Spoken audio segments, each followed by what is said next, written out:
My name is Mark. This is Zen Talk, and we are talking about the proof of the existence of your soul. So, the ultimate virtual reality theater. You are in the ultimate theater where your five senses experience the phenomena of existence. And that's five senses of sight, sound, smell, taste, and touch. Document that I'm working on, the five aggregates, which come from the five senses, which are form, sensation, perception, mental formations, and consciousness. And the five aggregates is what we know the phenomenal world through. So how does the ultimate VR theater work? Your soul is a lamp that shines its spiritual light on phenomena, and that would be your body. It is like a big screen that is experienced through your five senses and thus forms the skandhas.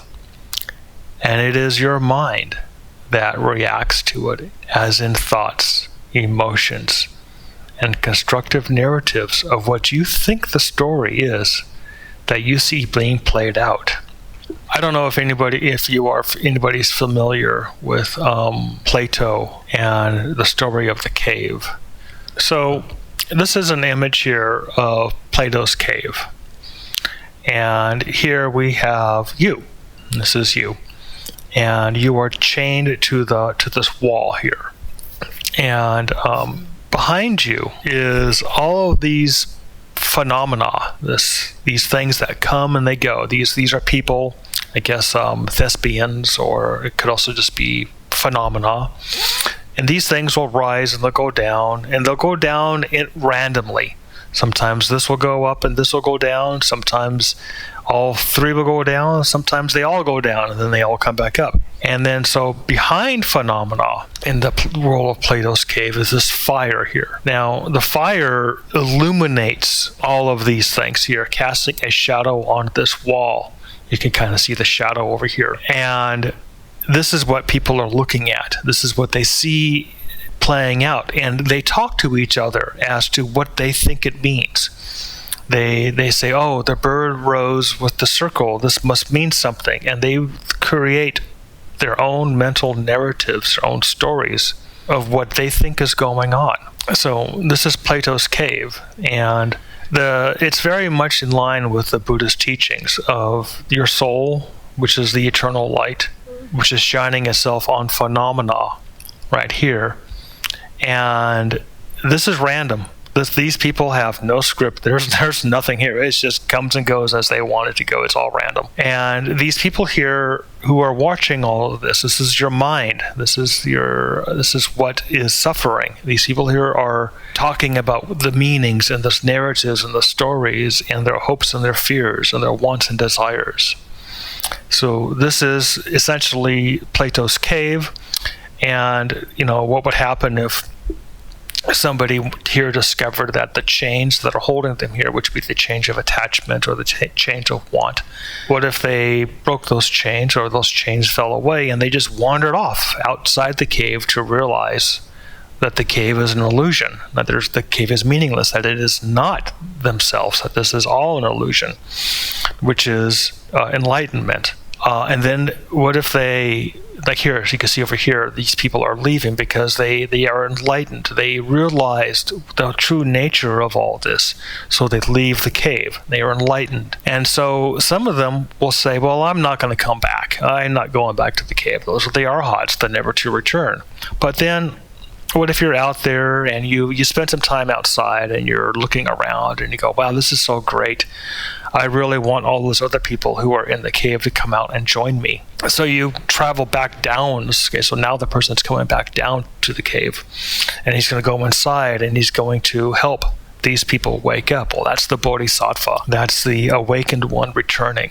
So Plato and Buddhism, you can say, wow, this is like, how did this happen? How did my Buddhism become Greek all of a sudden? Or how did this Greek philosophy suddenly enter my Buddhism? And that's because they're one and the same, just different narratives and different ways of expressing it. All right, so let's move on with the slideshow. Okay, so let's go down. So now we're talking about what I call shutdown. So your body phenomena can only operate for 16 to 18 hours before it needs to shut down and rest.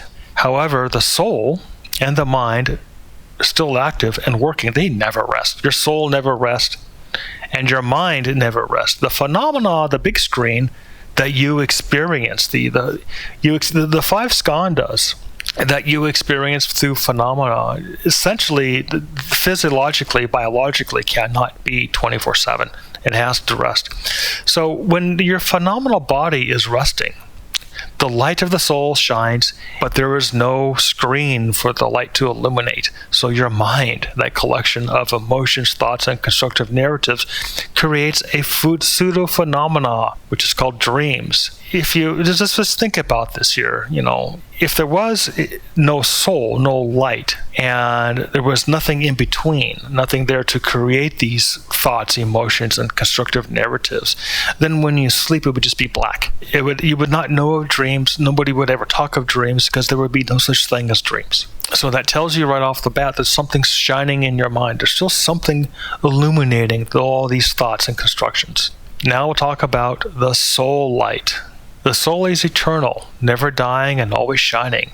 This is your true self, permanent and unchanging. It is this soul light that shines on phenomena and that is illuminated. And this illuminated phenomena is known by the mind as the false self or the little self, sometimes as the decaying self or the putrid self. There's a lot of words that people use when talking about the phenomena that we know through our body, or that which we call ourselves. This that I call myself is not my true self. It is also not my soul. I know I have a soul because I suffer as things arise and fall, as things come and go, as things are born and die. Again, phenomena itself knows nothing of suffering. It is amnesic. It's existent. It's moment by moment, existent by existent. And the soul knows nothing of suffering. For it is, the soul here is eternal, unborn, and undying. So only the mind knows suffering. So your mind, known as the false self, is all your thoughts, emotions, and constructive narratives that constantly observe the phenomena that is always changing and impermanent. It is the mind that suffers because it is between the ever-decaying and ever-changing phenomena and the eternal, undying, and permanent soul. I once knew a Catholic priest, and I said, "How do you know you have a soul?" And he said, "Well, you know you have a soul because you suffer. And if you did not have a soul, you would know nothing of suffering." And it's the same in Buddhism. Suffering, the phenomena. Phenomena is impermanent. It rises and falls. It's born and it dies. It is created and decays. It is this that creates suffering that the false self knows through thoughts, emotions, and constructive narratives. I think I've just hammered this to death here, that the mind, the suffering, is always because of the emotional attachment, thoughts, emotions, constructive narratives of this phenomena. It's Platos Cave, and it suffers because it's caught. It believes that the phenomena is real. It's like these clouds. These clouds form, come together, and then disappear. Where does the cloud go when it's gone? Where was the cloud before it was formed? Okay, and and also ask yourself this question: would you even know of the cloud if it was not for this light illuminating the cloud? And what does this cloud look like to you? What sort of thoughts, constructive narratives? Do you see arms here? Maybe a body? Is this like a tail, or maybe this is a trumpet here, and this is a person walking and playing a trumpet, or maybe this is a person here riding this horse that's charging down a road. So as you can see, the mind can make many constructions out of randomness, out of chaos. And it's only through the illuminating of this phenomena by the spiritual light that we know that is existence. And as the cloud moves and dissipates, Will we miss the cloud? Will we want the cloud to come back? Will we look for other clouds? And that's kind of called suffering when we have those feelings and thoughts or those attachments. All right, the nature of the soul. As to the nature of the soul, that is the deeper mystery that one can know through contemplation. You can even liberate the soul from this phenomenon manifesting of suffering. So here's the proof of your soul. The proof of the soul is through the suffering that the false self knows, that is your mind, that is caught between the permanent and undying soul and the impermanent decay of phenomena. For again, if there was no soul, there would be no suffering. So, the most important choice you will ever make. You have no control over phenomena. However, you do have control over your soul.